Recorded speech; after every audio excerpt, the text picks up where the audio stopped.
Editors have to be vicious. They're working for the reader, not the writer. Brendan Wolfe. You're listening to Writing Roots, brought to you by Aspen House Publishing. Welcome to Writing Roots. I'm Leigh Hull. And I'm Leigh Esses. Welcome to the beginning of our 5th year as a podcast. We started in 2019. We've gone through well over 400 episodes at this point. And we are starting the 5th year, so we are celebrating. Part of our celebration, we are going to be doing a 20% discount off your cart on our website if you want to get any of our shirts or bags, phone cases, blankets. We have a variety of products on there with our motto is the logo, Write Selfishly, as your daily reminder. All right, so let's get on to this brand new season. We're in August. We're starting up again. And season number 45 is directed at those of you who are looking at possibly making the transition from author to editor. Now, we don't want to say that editors are superior to authors in any way. It's a different hat, but the skill sets do coincide fairly frequently. So this season is pointed at people who are looking at the editing world and maybe dipping a deeper toe into it. If you're not in that, then you can use the information we're giving this month in order to qualify potential editors for your project. Because even if you aren't looking to become an editor, understanding how an editor works will make you a better writer. And a writer that editors and publishers can enjoy working with because you understand what an editor's job really is. Like our quote at the beginning said, editors serve the readers, not the writers. So for the first half of this month, we will be looking at the different kinds of editors. First being developmental editing, then line editing, proofreading. Those can break out into a bunch of different ones, copy editors, these kind of things. We'll talk more about that as the season progresses. In our second half of this season, we're going to be talking about the toolkits, the resources, those things that you should know about and use if you are going to be an editor. And as an author, if you are looking to hire someone, this person doesn't necessarily need to be individual. You don't have to hire 3 different editors, one for each of these different phases that we're talking about. But as an editor, you should specialize in one particular one.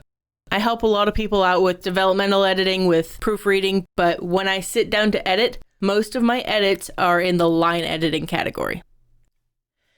So let's get into today's episode. We are going to be talking about being an editor. The main goal is to be an advocate for the readers, not for the authors that pay you.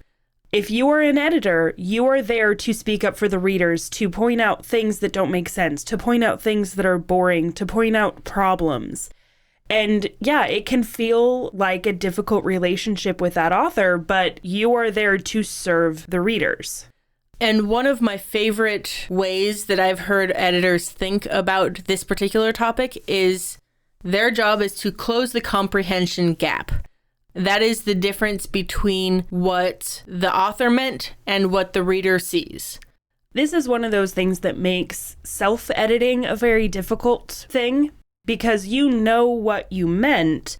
Having another pair of eyes, having that editor look at it, can tell you that may be what you meant, but that's not what's coming across. That's not how the readers are going to understand it. So as an editor, you can point those things out to make sure things like choreography and emotional development all have the correct gaps bridged for the reader's understanding. Another thing to understand as an editor, it is not your job to overwrite the style of the author. This can be very difficult, and this is why it's really important to find an editor that aligns with your style, regardless of content. That means as an editor, it's not your job to rewrite anything. It is your job to offer potential solutions. And if you're listening to these episodes as an author, then you can decline an edit, but still change something. Please don't take every change that they suggest. This is something that I struggle with as an editor because my background in editing was essentially rewriting a lot of news stories. So I tend to have that rewriting mentality, But when I work with Leigh, she understands that. I will rewrite something because that's how I know how to put whatever the problem is onto the page. So she knows that that's how my brain wants to fix it, but it doesn't mean that that's how it needs to be fixed. So those are some things to kind of take into consideration with the author's style. Make sure you hold on to that. And then this is probably one of the hardest things, but don't worry about the quantity of editing that you're doing with the author's feelings. They're paying you to edit, and sometimes it's going to be overwhelming for them, but that's a them problem. This is something that I especially struggle with because I really want to encourage an author in their goals, and especially if I'm really engaged in the story, I'll start making a lot of different notes. That comes across as there's so much wrong with this, and this is a maturity issue on both sides. The more you do it, the more comfortable you get with having more red than black on that opening page. That's okay. Don't sacrifice quality in the product because you want to spare the author's feelings. They're paying you to edit. Edit. As an editor, also, you want to find your specialty. Lean into one specific aspect of the editing process that we will be talking about later in this series. When you specialize in one of those things, whether it's proofreading or line editing, you can then make sure the people who are coming to you for editing assistance know what they're going to get, because you say, hey, I am a developmental editor. That is what I do. That is how I help people. I am not going to be here to help make sure that your words are spelled correctly and that you're using the right punctuation. That is someone else's job. I am here to make sure that your story is full and complete and that all of your ideas are fleshed out. I would also say specialize in the genre. This is probably the genre that you're also reading a lot of and even possibly writing yourself. So understanding the industry expectations for an action novel versus a fantasy novel can make a huge difference in how well you access your target audience. Understanding the industry as an editor will help you access readers, because readers don't care who published a book. They want a good book. They have their expectations, which are mostly established by the traditional publishing industry. So even if we don't like them, we have to kind of tolerate them. And finally, as an editor, you have to be comfortable with turning people down. Not every author is going to be a good fit for you. And if you're not a good fit for the author, it's going to be uncomfortable for both of you the entire way through. You want a good, healthy relationship between you and the author. Best case scenario, you help that author publish 2, 3, 7, 12 books. You guys get an understanding for each other's rhythm, for how each other communicates, and you both work together to make this book as good as possible for your readers. You cannot physically give that attention and that much heart to every single author that crosses your path. That's why specialization is so important.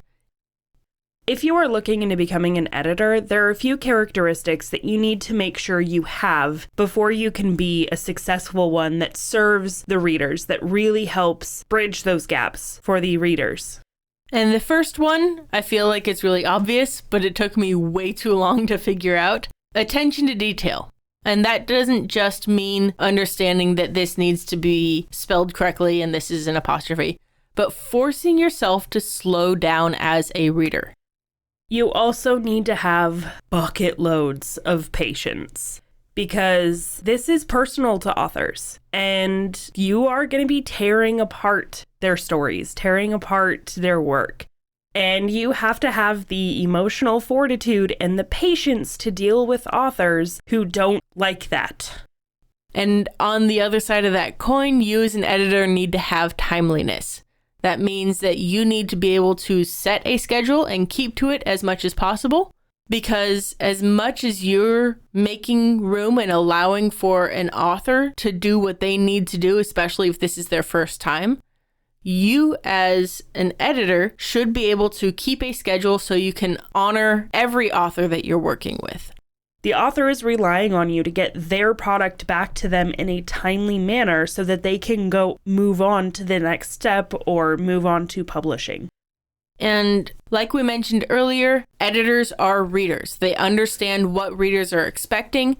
Understanding potential readers means being able to put yourself in their shoes, which means having been a reader a lot.